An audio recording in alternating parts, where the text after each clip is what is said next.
मैं कोरिया का एक एजेंट हूँ और मुझे कुछ दिनों पहले एक मिशन दिया गया था।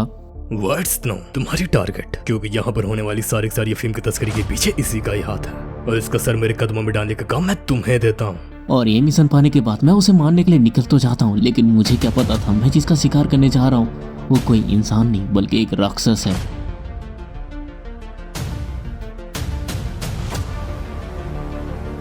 उस दिन हम में से कोई बच नहीं पाया, लेकिन मेरी किस्मत अच्छी थी या फिर बहुत ही ज्यादा खराब। मुझे उस राक्षस में से एक ऐसी पावर मिल गई जिसकी उसे सदियों से तलाश थी। आप उसका टारगेट मैं हूँ और मेरी टारगेट वो। तो मज़ा आया कि नहीं आया? देखो यार, मैंने पहली बार ट्राई किया है तो मुझे कमेंट में ज़रूर बताना कि आखिरकार ये ट्रेलर कैसा था। आई नो कि ज़्यादा मेहनत मैंने नहीं की है क्योंकि मेरे पास ज़्यादा टाइम नहीं था, और ट्रेलर देख के तो तुमको स्टोरी के बारे में पता चल ही गया होगा, तो मैं ये बता के टाइम वेस्ट नहीं करना चाहता। तो चलो वीडियो को स्टार्ट कर लेते हैं। कहानी की शुरुआत होती है और हम बहुत सारे लोगों को एक बोट के ऊपर ऑयल के ड्रम्स के साथ देखते हैं, और तभी उनका जो लीडर होता है वो उनसे पूछता है यहाँ पे ये कितने हैं, और तभी वहाँ पे एक बंदा आता है और कहता है सर ये टोटल 33 है। और तभी वो जो लीडर होता है वो उनसे कहता है हमें सूरज उगने से पहले इन सबको ठिकाने लगाना ही होगा। और हमें तभी उन ड्रम्स की तरफ दिखाया जाता है जहाँ पे डेड बॉडीज होती हैं, और ये सारे लोग उसी डेड बॉडी को ही ठिकाने लगाए यहाँ पे आए होते हैं, और वो उस ड्रम के अंदर ना सीमेंट भर रहे होते हैं ताकि वो जम जाए और पानी के अंदर वो ड्रम चले जाए और किसी को पता ही ना चले। और तभी उनका जो लीडर होता है वो जो सिगरेट पी रहा होता है ना, उसको एक जगह पे फेंकता है और वो सिगरेट जाके एक ड्रम पे गिरता है, और हमें पता चलता है कि वो सिगरेट जिस ड्रम पे गिरा है उस ड्रम पे हमारी इस कहानी के मेन प्रोटैगनिस्ट की डेड बॉडी होती है, मतलब अपना एमसी यहाँ पे मरा हुआ है। और तभी हमारी कहानी फ्लैशबैक में शिफ्ट होती है जहाँ पे एक लड़की को दिखा के एक बंदा कह रहा होता है व्हाइट स्नो ये तुम्हारी टारगेट है। और ये सुनते ही वहाँ पे अपना एमसी अपना हाथ उठा के पूछता है आखिरकार व्हाइट ही क्यों, क्योंकि वो तो कोई ककेशियन नहीं है। और मैं तुमको बता दूं ककेशियन यहाँ पे उसको कहा जाता है जैसे कि मिडल ईस्ट हो गए, यूरोप हो गए, वहाँ के जो लोग हैं ना उनको ककेशियन कहा जाता है, जैसे कि हमारे यहाँ के लोगों को एशियंस कहा जाता है। और उसके बाद हम देखते हैं अपना जो एमसी होता है वो पूछता है क्या ये कोई टिपिकल एशियन वुमेन नहीं है, और वैसे भी ये तो बहुत ज़्यादा वीक टारगेट लग रही है। लेकिन तभी वो जो बंदा होता है वो कहता है टीम लीडर किम सूयोग तुम किसी भी पर्सन को उसके रेस और जेंडर से जज नहीं कर सकते। ये जो औरत है ये सच में बहुत ही ज़्यादा खतरनाक है।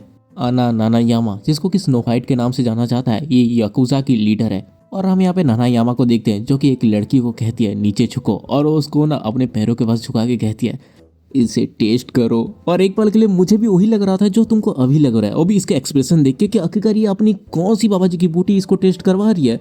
लेकिन नहीं, वो वाली चीज़ नहीं है। एक्चुअल में ये उसको ना सफ़ेद पाउडर सुंघा रही थी। अब सफ़ेद पाउडर क्या है वो तुम समझ लो, मैं नाम नहीं लेना चाहता, शायद यूट्यूब मेरी लगा ले। और उसके बाद फिर से वो जो बंदा होता है वो अपने एमसी को अपने टारगेट के बारे में बताता है कि तुम्हारी जो टारगेट है वो एक सफ़ेद पाउडर की पार्टी एक होटल में रखने वाली है, जिसके अंदर वो अपने इंटरनेशनल फैक्शंस के साथ कुछ मीटिंग करेगी, और उसी टाइम पे उसके पास सबसे ज़्यादा कम सिक्योरिटी होगी, और यही परफेक्ट टाइमिंग है उसको एलिमिनेट करने का। और क्योंकि उस जगह पे ऑर्गेनाइजेशन के कॉन्फ्लिक्ट के बारे में डिस्कस होगी, इसलिए उसके अंदर फायर आर्म्स लेके जाने की मनाही है। और ये सब वो कह ही रहा होता है कि तभी वहाँ पे एक और बंदा आता है और हंसते हुए कहता है ये मिशन थोड़ा सा रफ है, क्यों? इसलिए तो हमने तुमको असाइन किया है हमारे top agent team leader King सियुक, और मैं बस तुम पे ही भरोसा करता हूँ मेरे टीम लीडर। और ये सुनते जो अपना एमसी होता है वो कहता है कि ये सब तुम मुझ पे छोड़ दो। और उसका जो अपना एमसी होता है ना उसी होटल पे एंट्री करता है, और उसको देखते हुआ कि जितने भी लोग होते हैं ना वो भड़क जाता है और कहते हैं कि हे आखिर तुम कौन हो, तुम यहाँ पे नहीं आ सकते। लेकिन तभी जो अपना एमसी होता है ना वो अपने ब्लूटूथ पे कहता है हे अल्फा मैं एंटर कर रहा हूँ, और उसके बाद तो अपना चाकू निकालता है। और इसे देखते वहाँ पे भी जितने लोग होते हैं ना वो अपने चाकू को निकाल लेते हैं, और तभी जो अपना एमसी होता है ना वो सीधे भागते हुए उनके पास जाता है हमला करने के लिए। और इसे देख वो लोग भी भागते हुए अपने एमसी के पास आते हैं, और उनमें से एक बंदा अपने एमसी के ऊपर हमला करता है, लेकिन जो अपना एमसी होता है ना उसको ब्लॉक कर लेता है और एक ही बार में उसके गले को काट देता है। और तभी उसके पीछे एक और बंदा आता है उसको हमला करने के लिए, लेकिन जो अपना एमसी होता है ना उसको भी मार देता है। और उसके बाद हमें कुछ टाइम पहले की बातें बताई जाती है जहाँ पे अपने एमसी को बोला गया था कि उसको टोटल 10 लोगों को मारना है, लेकिन वहाँ पे 20 होंगे, तो तुम्हें टोटल कितने एजेंट्स चाहिए वहाँ पे एंटर करने के लिए? और जो अपना एमसी होता है वो कहता है बस 3, वो भी मुझे मिला के। और तभी वो जो बंदा होता है वो कहता है 3 को ज़्यादा नहीं हो जाएंगे? और जो अपना एमसी होता है वो कहता है वहाँ पे टोटल 3 एग्जिट है, इसलिए मैं कुछ नहीं कर सकता। आफ्टर ऑल ये एक ऐसा मिशन है जहाँ पे हमें उसको मारना है, तो हम उसको भागने का मौका नहीं दे सकते। और ये सब याद करने के बाद अपना एमसी सोच रहा होता है इससे फ़र्क नहीं पड़ता कि यहाँ पे कितने यकुजा हैं, मेरे भाई उनको कोई भी डिफीट नहीं कर सकता, क्योंकि हम कोई ब्लैक एजेंट्स नहीं हैं बल्कि हम हेल के एलाइट सर्वाइवर्स हैं। और उसके बाद हम देखते हैं ये तीनों के तीनों एजेंट्स ना सबको ख़त्म करने के बाद एक दरवाजे के पास पहुंचते हैं, और जो अपना एमसी होता है बताता है यहाँ पे सब लोग अभी नशे में होंगे और ये आखिरी एग्जिट बचा है, इसलिए इसको बंद कर दो और इन सबको मार डालो। और ये कहने के बाद जो अपना एमसी होता है वहाँ का दरवाज़ा खोलता है, और इस चीज़ को नानायामा भी नोटिस कर लेती है जो कि उस लड़की के साथ कुछ तो हरकत कर रही थी।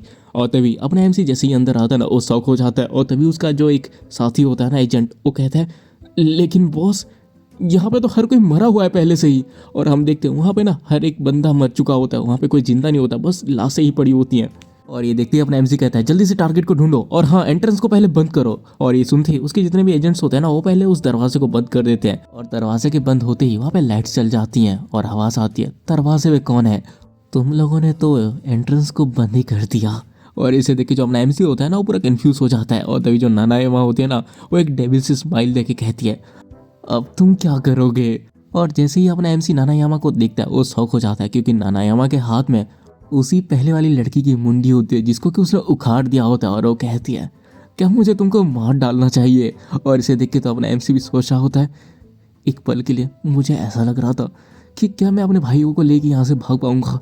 पहले जो हमें लगता था कि हम सबसे ज़्यादा स्ट्रांग हैं, अभी हम अपनी मौत का सामना कर रहे थे। और उसके बाद हम देखते हैं वहाँ पे एक बंदे को नाना यामा कहती है हे तुम ये पकड़ो। और इतना कहते ही ना वो उस लड़की की मुंडी को उसके पास फेंक देती है और वो बंदा उसको पकड़ के कहता है कि क्या। और उसके इतना कहते ही उसके सर पे एक बहुत बड़ा छेद हो जाता है और इससे पहले कि कोई और उसे समझ पाता वो बंदा वहीं पे ही मर जाता है। और इसे देख के जो अपना एमसी और एजेंट होता है ना वो भी कंफ्यूज हो जाते हैं कि अचानक से ये कैसे हो गया। और तभी वो जो दूसरा एजेंट होता है ना वो बहुत ज़्यादा गुस्सा हो जाता है और कहता है कि साली कमी नहीं, सीधे उसको मारने के लिए भागता है। लेकिन जो अपना एमसी होता है ना उसको रोकने की कोशिश करता है कि अरे रुक जाओ वो कोई मामूली इंसान नहीं है। लेकिन उसके कहने तक देरी हो चुकी थी, उस बंदे के भी सर पे बहुत बड़ा छेद हो जाता है और इसको बस अपना एमसी देखता ही रह जाता है, उसको कुछ सोचने तक का मौका नहीं मिलता। और तभी जो नाना यामा होती है ना वो हंसते हुए कहती है फर्क नहीं पड़ता यहाँ पे कितने ही कीड़े आ जाए क्योंकि वो कीड़े ही रहेंगे, तुम्हें क्या लगता है तुम भी कुछ कर पाओगे। और ये सुनते जो अपना एमसी होता है ना बहुत सा गुस्सा हो जाता है और कहता है कमी नहीं। और उसके पास भागते हुए जाने लगता है अपना चाकू लेकर और सोचा होता है मुझे शांत होकर सोचना पड़ेगा क्योंकि ये जो एंटिटी है ये मेरे एबिलिटी से भी बहुत ज़्यादा है। लेकिन और इतना वो सोच ही रहा होता है ना कि तभी जो अपनी नानायामा होती है ना वो कोई चीज़ अपने हाथों से शूट करती है और हमें पता चलता है ये एक दांत है। और इसको अपना एमसी भी देख लेता है और कहता है कि क्या एक दांत, और वो उसको डॉज कर लेता है। लेकिन वो जो दांत होता है उसके गाल को स्क्रैच करते हुए निकल जाता है। और हम तभी नानायामा को देखते हैं जिसके पास ना बहुत सारे इंसानी दांत होते हैं और वो एक एक करके अपने एमसी के ऊपर ना उसको अपनी उंगलियों से फायर करने लगती है। और अपना एमसी उसको डॉज करते हुए उसके पास आता है और उसके ऊपर सीधा हमला करता है चाकू से। लेकिन इससे पहले कि वो कुछ हमला कर पाए जो नानायामा होती है ना वो उसके मुंह को ही पकड़ लेती है और एक डेविल की तरह हंसते हुए उसको दूर फेंक देती है, जिससे अपने एमसी की हालत खराब हो जाती है। और वो सोचा होता है इम्पॉसिबल, आखिर ये किस तरह की पावर है। और वो इतना सोच ही रहा होता है कि तभी जो नानायामा होती है ना सीधे उसके ऊपर जंप कर देती है और उसके दोनों पैर तोड़ देती है और हम अपने एमसी की दर्दनाक चीख सुनते हैं। और तभी जो नानायामा होती है ना अपने एमसी के ही चाकू को पकड़ के कहती है मुझे तुम पसंद आए। और उसके बाद वो उसके हाथों में स्टैब करते हुए कहती है चलो इसको और भी ज़्यादा एक्साइटेड बनाते हैं, क्या कहते हो, ये और भी ज़्यादा फन होगा। और जो अपना एमसी होता है वो कहता है कि क्या फन, और वो बहुत ही ज़्यादा गुस्सा हो जाता है। इसको देखे जो नानायामा होती है ना वो भी थोड़ी शौक हो जाती है। और तभी जो अपना एमसी होता है वो कहता है ये सब चीज़ें, ये सब तुम जो कर रही हो लोगों की जिंदगी को लेना वो भी बस अपने मज़े के लिए, और इस चीज़ को तुम फन का नाम दे रही हो। और उसके बाद जो अपना एमसी होता है ना वो नानायामा के गर्दन पे काट लेता है और उसके मांस का एक टुकड़ा निकाल लेता है और नीचे पड़ा हुआ एक ग्लास उठाकर उसी गले में स्टैब कर देता है। और इसको देखिए जो नानायामा होती है ना उसको भी कुछ समझ में नहीं आता कि अचानक से उसके साथ क्या हो गया और सीधे अपने एमसी के ऊपर ही गिर जाती है। और इसे देख के जो अपना एमसी होता है वो कहता है मैंने इसे मार डाला, आखिरकार मेरा बदला कंप्लीट हुआ और मैं यहाँ पे अकेला ही बच गया, इसलिए मुझे माफ़ कर देना। और वो ये सब सोच ही रहा होता है कि तभी उसको कुछ होता है और उसके मुंह से ब्लड आने लगता है और वो सोचा होता है कि क्या। और तभी हम देखते हैं नानायामा वहाँ पे उठ जाती है और कहती है ये बहुत अचानक था, मैं तो इसको प्रेडिक्ट ही नहीं कर पाई। अगर ये देखा जाए तो तुम एक इंसान हो फिर भी तुमने मेरे गले को जिस तरह से काटा वो बहुत ही ज़्यादा इंप्रेसिव था। और ये कहते हुए ना वो अपने गले से उस कांच के टुकड़े को निकालती है और उसके निकालते ही उसका घाव वापस से हील हो जाता है। और इसको देखिए जो अपना एमसी होता है वो शौक होते हुए कहता है कि आखिरकार तुम हो क्या चीज़। लेकिन इतना कहते ही उसको बहुत ज़्यादा दर्द होने लगता है और वो दर्द में चीखने लगता है। और तभी जो नानायामा होती है वो कहती है तुम इसको समझने की कोशिश मत करो क्योंकि ये पॉइंटलेस है। हम देखते हैं कि अपने एमसी को कुछ तो होने लग रहा था, शायद इसीलिए क्योंकि उसने नानायामा को बाइट किया था।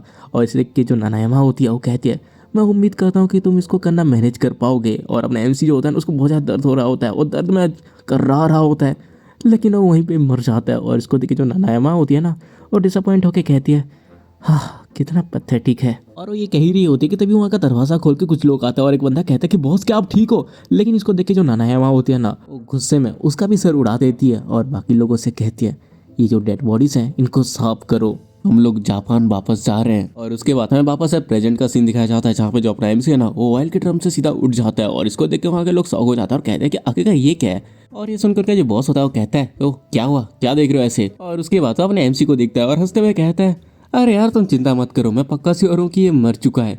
और तभी जो दूसरा बंदा होता है वो कहता है क्या ये यहाँ पे अकड़ गया, क्योंकि ऐसा होते हुए मैंने पहले कभी नहीं देखा। आखिरकार ऐसी कौन सी चीज है जिसने इसको इस तरह से बना दिया। बट तभी उनका जो लीडर होता है ना अपने एमसी के गर्दन में अपने सिगरेट को दबा के कहता है जल्दी से इसको वापस से अंदर डालो ताकि ये चैन की नींद सो सके। हम देखते हैं उसके सिगरेट की वजह से अपने एमसी के गले में घाव हो चुका होता है, लेकिन वो घाव धीरे धीरे हील हो जाता है और इसको देखो बंदा शौक हो जाता है और कहता है कि क्या। और इन्हीं सब सिचुएशन के बीच अपने एमसी के दिमाग में बहुत सारी चीजें चल रही होती है। वो सोच रहा होता है उन्होंने कहा कि मौत हमारी जिंदगी का हिसाब करती है, लेकिन अगर मैंने मरने से ही इनकार कर दिया तो मेरी ज़िंदगी का हिसाब कैसे होगा। नहीं, मेरी ज़िंदगी का हिसाब तब होगा जब मैं उस कमीनी से अपना बदला लूँगा। और अपने एमसी को इस तरह से देख के उनका जो बॉस होता है ना वो कहता है कि क्या ये सर्वाइव कर गया। और उसके बाद ना हमें बस वहाँ पे कुछ आवाज़ें सुनाई जाती है और वो सीन कट हो जाता है। और तभी हम देखते हैं कि अपना जो एमसी है ना वो अपने वापस उसी यादों में चला जाता है जहाँ पे वो लोग उसी मिशन के दौरान होटल के उसी कमरे के बाहर होते हैं और अपना एमसी कहता है एग्जिट को बंद कर दो। लेकिन तभी वो नोटिस करते हैं कि उसके आसपास कोई भी नहीं है, हर कोई वहाँ से गायब हो चुका है। और इसको देख के वो थोड़ा कन्फ्यूज हो जाता है और कहता है कि आखिरकार सब लोग कहाँ गए। और इतना कह ही रहा था कि तभी उसके मुंह को कोई पकड़ लेता है और हमें पता चलता है ये अपनी नाना यामा है जिसके कि चारों तरफ हाथ हैं और वो अपने डेविल फॉर्म में होती है और उसने अपने एमसी को दबोच रखा होता है और उसको धीरे से कहती है तुम भी सक्सेस हो गए, इसीलिए तुम्हारा यहाँ पे स्वागत है, आपसे तुम एक डे वर्कर हो। और इतना कहते ही अपने एमसी की आंखें खुल जाती है। मतलब ये उसका एक डरावना सा सपना था या कोई हिंट, ये तो तुम्हें आगे पता चलेगा। और अपने एमसी की जैसी आंखें खुलती है वो अपने सर को पकड़ के कहता है कि मेरा सर, आखिरकार मेरे साथ हुआ क्या और मैं यहाँ पे क्या कर रहा हूँ। और तभी वो अपने सामने देखता है जहाँ पे ना बहुत सारी डेड बॉडी पड़ी होती है जिनको कि बहुत ही बेरहमी के साथ मारा गया था। उनकी बॉडी के टुकड़े टुकड़े हो गए थे जैसे कि किसी ने उसको फाड़ दिया है। और इसको देख के उसके भी रोंगटे कांप जाते हैं और वो कहता है कि आखिरकार ये सब है क्या चीज़, यहाँ पे हुआ क्या था। लेकिन तभी उसको कोई चिल्लाते हुए कहता है टीम लीडर सुयोक। और अपना एमसी जैसे उस तरफ देखता है वहाँ पे एक एजेंट आया होता है और वो कहता है कि हम लोग हेडक्वार्टर से आए हैं, इसलिए प्लीज़ हमारे साथ चलिए। और उसके बाद हमारा सीन शिफ्ट होता है और हम एक ब्लैक कार को देखते हैं जिसके अंदर अपना एमसी बैठा होता है और वो पूछता है आखिरकार उस शिप के अंदर हुआ क्या था। और उसके आगे दो लोग बैठे होते हैं जिनमें से पहला कहता है हम भी उसके बारे में इन्वेस्टिगेट ही कर रहे हैं। और जो दूसरा होता है ड्राइवर जो गाड़ी चला रहा था वो कहता है कि हमने सुना कि आपने अपने मिशन को कंप्लीट कर दिया है, क्या आप थके हुए नहीं हैं। और अपना एमसी होता है वो कहता है कि नहीं मैं ठीक हूँ। लेकिन तभी वो जो ड्राइवर होता है वो कहता है लेकिन अभी जर्नी इतनी छोटी नहीं है, बहुत लंबी है, इसलिए शायद आपको सो जाना चाहिए आपके जर्नी के दौरान। और हम देखते हैं ये सब कहते हुए उस बंदे ने ना एक गैस मास्क पहन लिया होता है और वो तभी उस गाड़ी में ना गैसेस भरने लगती हैं। और अपना एमसी कुछ समझ पाए उससे पहले ही उसको सांस लेने में तकलीफ होने लगती है और ये दोनों के दोनों लोग आराम से बैठे होते हैं। और हम देखते हैं अपना जो एमसी है ना वो वहाँ पे बेहोश हो चुका है। और उसके बेहोश होते ही एक बंदा किसी को कॉल लगाता है और कहता है हमने सैंपल को सिक्योर कर लिया है डायरेक्टर। और हमें पता चलता है ये उसी चश्मे को कॉल लगा रहा था जिसको हमने स्टार्टिंग में देखा है। और वो बंदा हंसते हुए कहता है तुम लोगों ने अच्छा काम किया, उसको जल्दी से लैब के अंदर ले आओ, हम इमीडिएटली एक डिस्कशन के साथ स्टार्ट करेंगे। और ये सब कहते हुए वो पागलों की तरह हंस रहा था और वो कहता है फाइनली मुझे मिल गई, मुझे वो चीज़ मिल ही गई। और उसके बाद हमें कुछ टाइम के बाद का सीन दिखाया जाता है जहाँ पे अपने एमसीक्यू वाली गाड़ी वहाँ पे एंट्री करती है। और इसको देखते ही जो डायरेक्टर होता है ना खुशी के मारे दौड़ता हुआ आता है और कहता है कि रिसर्चर्स जल्दी से इकट्ठे हो। और ये सुनते ही वहाँ पे कुछ बंदे आते हैं और जो डायरेक्टर होता है वो कहता है जल्दी से उसको अंदर लेके आओ, हमारे पास कंडक्ट करने के लिए बहुत सारे एक्सपेरिमेंट है। और जैसे ही वो बंदा वहाँ की डिग्गी खोलता है वो देखते ही पूरा शौक हो जाता है क्योंकि उसके अंदर उन्हीं दो बंदों की लाशें होती है जो कि अपने एमसी को ला रहे थे। और इसको देखे वो कहता है कि आखिरकार ये है क्या चीज़। और ये सब हो ही रहा होता है कि तभी उसके सर पे आके एक गोली लगती है और वो बंदा वहीं पे मर जाता है। और देखते ही देखते वहाँ पे जितने भी लोग हैं ना सबके मुंडी पे एक एक गोली लगने लगती है। और इसको देख के जो डायरेक्टर है ना वो कुछ रिएक्ट ही नहीं कर पाता, उसको कुछ सोचने का मौका ही नहीं मिल रहा था।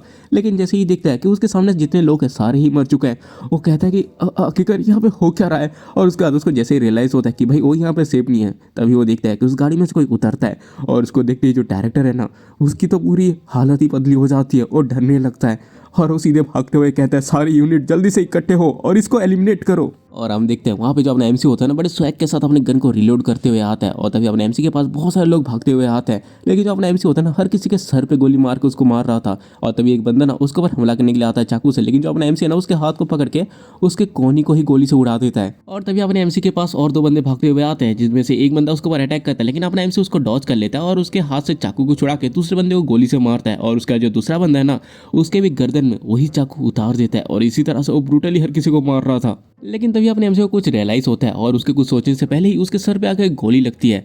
और जैसे ही वो गोली लगती है वहाँ पे कुछ लोग होते हैं जो कहते हैं कि हाँ फाइनली हमने उसको मार ही दिया, वो बंदा मर ही गया। और उसके बाद ना दो लोग ना उसको चेक करने के लिए जाते हैं गाड़ी के पीछे, लेकिन अचानक से जो अपना एमसी होता है ना वो जिंदा होकर ना गाड़ी के पीछे से जंप करके उन दोनों के सर पे गोली मार देता है। और इसको देख के जो पहले वाला बंदा होता है ना जिसने उसको गोली मारी थी वो कहता है कि मैंने डेफिनेटली इसके सर पे गोली मारा था, आखिरकार ये जिंदा कैसे हो गया। लेकिन तभी वहाँ पे अपना एमसी आ जाता है और उसके हाथ में हमला करके उसकी गन को दूर कर देता है और सीधे उसके गले को पकड़ के ना बाकियों को शूट करने लगता है। और वो सोच रहा था मैंने और मेरी टीम ने, हम लोगों ने सोच रखा था कि हम अपनी पूरी ज़िंदगी इस कंट्री को दे देंगे, लेकिन तुम लोगों ने अपने अचीवमेंट्स के लिए हमें सेक्रीफाइस कर दिया। इसीलिए अब मैं तुमको बताऊंगा कि असली डर क्या होता है। और ये कहते हुए उसने जिस आदमी को पकड़ा था उसकी गर्दन मरोड़ देता है। और इसे देख के जो डायरेक्टर है ना उसके अंदर तक रूह तक कांप जाती है। और तभी जो अपना एमसी है ना वो धीरे धीरे डायरेक्टर की तरफ बढ़ रहा था और वो देखने में किसी भी एंगल से कोई इंसान नहीं दिख रहा था।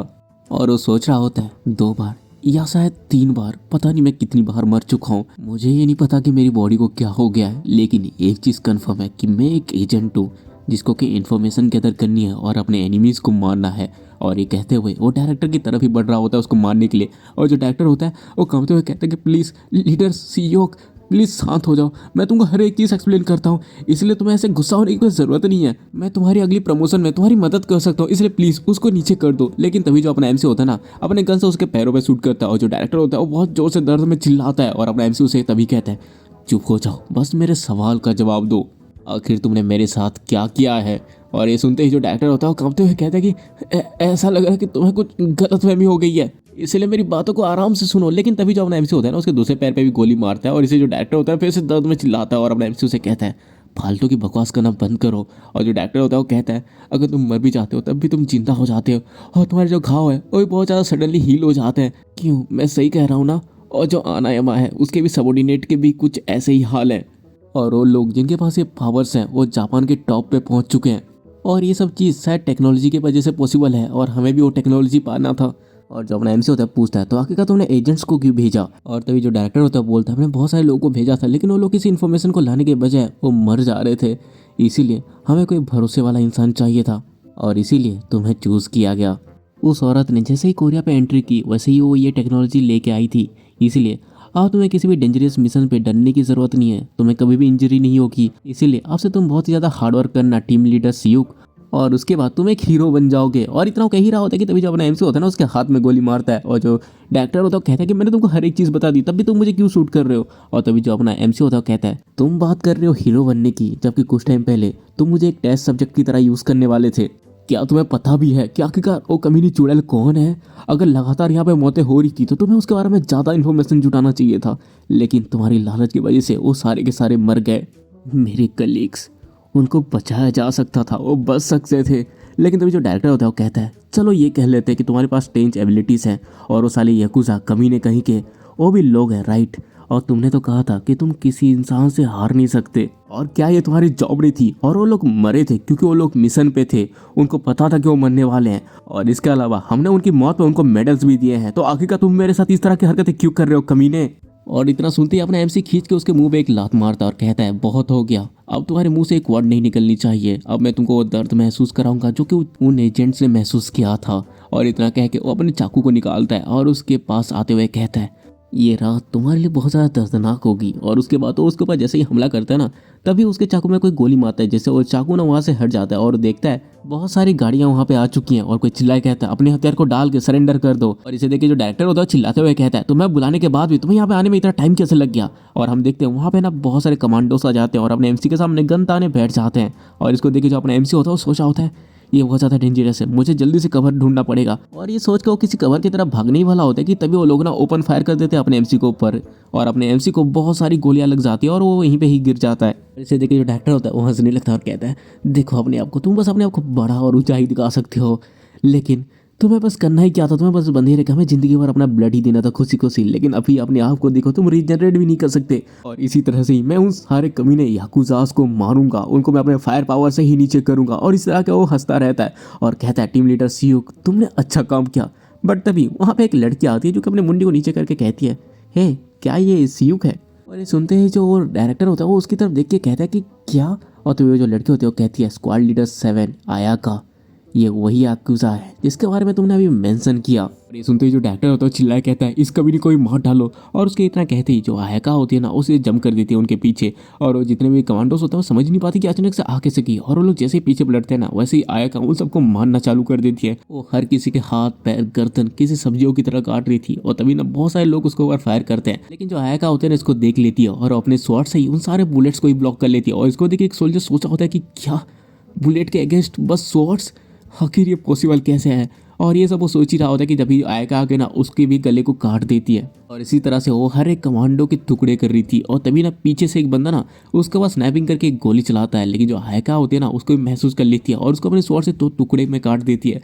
और इसको देखे जो कमांडर्स होते हैं वो सोचा होता है ना बस वो अपने स्वॉर्ड से उनको ब्लॉक कर रही है बल्कि वो एक बुलेट तक को काट रही है उससे। और ये लोग ये सब बात कर ही रहे होते हैं कि तभी आयका वहाँ पे आके उनको भी मार देती है। और उन सबको खत्म करने के बाद वो धीरे धीरे डायरेक्टर की तरफ बढ़ती है। और इसको देखे जो डायरेक्टर होता है वो सोचा होता है एक मोस्टर, एक मोस्टर। लेकिन तभी जो आयका है ना उसके भी सर को बीच से काट डालती है और उसको मार डालती है। और उसके बाद वो अपने एमसी के पास जाकर उसके सर को अपने पैरों से हिलाते हुए कहती है हे तुम सीयू को राइट। और ये सुन के जो अपना एमसी होता है वो उठने लगता है। और उसको देखे जो आयका होते है वो कहती है लेडी आना ने तुम्हें लाने के लिए बोला है। और ये सुनते ही जो अपना एमसी होता है गुस्से में कहता है बाहर में जा कमीनी। और ये सुनते ही वो कहती है हाँ मेरी गलती है, मैं ठीक से बताता हूँ। उसने तुमको बुलाया नहीं है बल्कि कहा है उसे मेरे पास लेके आओ। इस तरह कहते ही वो अपने एमसी के ऊपर हमला करती है, जिसको कि जो अपना एमसी है वो अपने डेगर से ब्लॉक कर लेता है। और इसे देख के जो आयका होते है वो कहती है बहुत ज़्यादा इंप्रेसिव हो तुम। और हम यहाँ पे अपने एमसी को देखते हैं जो कि सोचा होता है मैंने बहुत ज़्यादा खून लॉस कर दिया है, इसीलिए मैं अगर ज़्यादा देर तक यहाँ पे इससे लड़ता रहा तो ये चीज़ें और भी ज़्यादा वॉर्स हो जाएंगी, इसलिए बस ये आखिरी रास्ता है। और तभी हम देखते हैं कि जो आयका होती है ना वो अपने एमसी को कहती है हाँ तुम्हें बहुत टाइम पहले ही हील हो जाना चाहिए था, लेकिन ये तुम्हारा एंड है। और उसके बाद ना वो उसके पेट में अपना स्वॉर्ड डाल देती है। बट यहाँ पे जो अपना एमसी है उसका प्लान ही तो यही था। और उसके बाद वो आयका के हाथ को पकड़ के कहता है पकड़ लिया। और ये सुन के जो आयका होती है ना वो भी शौक हो जाती है। और तभी जो अपना एमसी होता है ना वो आयका के ऊपर हमला करता है। और जो आयका है ना वो भी अपने स्वॉर्ड को अपने एमसी के साइड से ऐसे चीरती हुई खींच देती है। इस अटैक से अपने एमसी का एक हाथ कट चुका होता है, तो वहाँ पे आयका की मुंडी कट चुकी होती है। और जो अपना एमसी होता है वो सोचा होता है इस बार मैंने डेफिनेटली उसके सर को काटा है, मैं जीत गया, मैं जीत गया। लेकिन मेरा सर भारी हो रहा है, ऐसा लग रहा है कि मैं मरने वाला हूँ। और ये सब वो सोच ही रहा होता है कि तभी वहाँ पे आयका की आवाज़ आती है और कहती है बहुत ज़्यादा इंप्रेसिव थी। और ये सुनते ही अपने एमसी पूरा शौक हो जाता है। और वो देखता है कि उसके सामने जो आयका है ना वो अपने कटे हुए सर को लेके खड़ी है। और उसके बाद उसी के सामने ही वो अपने सर को अपने गर्दन पे रखती है और उसको जोड़ लेती है। और कहती है लेडी आना को ये अच्छा लगेगा। और इसे देखिए जो अपना एमसी होता है वो हिलने की ट्राई करता है, लेकिन वो हिल नहीं पाता। और सोचा होता है डैमिट मेरी बॉडी हिल नहीं रही। और तभी जो आयका होती है ना उसके सीने में अपने तलवार को रख के कहती है तुमने अच्छा काम किया, अब तुम्हारी आंखें जब खुलेगी तब तुम लेडी आना के सामने रहोगे।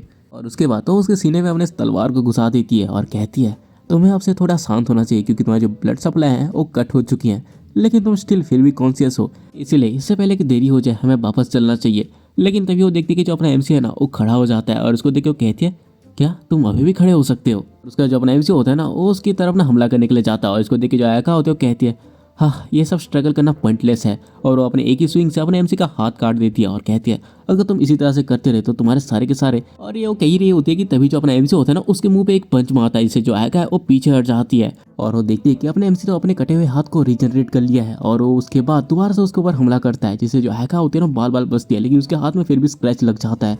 और वो सोची होती है ये तो रीजनरेशन है, लेकिन ये तो सुपर स्पीड रीजनरेट हो रहा है। और तभी जो अपना एमसी होता है ना उसके ऊपर हमला करता है और उसके हाथ में काट लेता है। और इसको देखे जो आयका होती है वो कहती है कि नहीं। और उसके बाद ना वो अपने एमसी के ऊपर ना स्वॉर्ड से ना मल्टीपल स्लैश मारती है, लेकिन इससे अपने एमसी को कुछ भी नहीं होता, उसके बस कपड़े ही कटते हैं, उसके बॉडी में बिल्कुल भी कोई डैमेज नहीं होता। और हम तभी आयका को देखते हैं जिसको बहुत ज़्यादा दर्द होने लगता है। और सोची होती है इस तरह से तो मैं हार सकती हूँ। और उसके बाद तो अपने आप को अपने एमसी से छुड़ा के दूर हो जाती है। और हम देखते हैं अपने एमसी से अपने आप को छुड़ाने के लिए आयका ने अपने हाथ को ही काट लिया होता है। और हम अपने एमसी की तरफ देखते हैं जो कि एक जानवर की तरह दिख रहा था। और उसके मुंह में जो आयका का हाथ था ना वो पूरी तरह से सूख जाता है। और उसका जो अपना एमसी है ना वो आयका के हाथ को थूक देता है। और इसे देख के जो आयका होती है वो कहती है ये तो। और तभी जो अपना एमसी होता है ना बहुत जोर से गुर्राता है। और इसे देख के जो आयका है वो सोच रही थी आखिरकार ये है क्या चीज़। लेकिन तभी वहाँ पे ना बहुत ज़्यादा फायरिंग होने लगती है जो कि अपने एमसी को लगती है। बट जो आयका है ना वो अपने स्वॉर्ड से उसको रोक लेती है। बट तभी एक गोली ना उसके सीने में लग जाती है। और इससे ना वो देखती है कि उसके सीने में धुआं उठने लगता है। और वो कहती है आखिरकार ये क्या चीज़ है।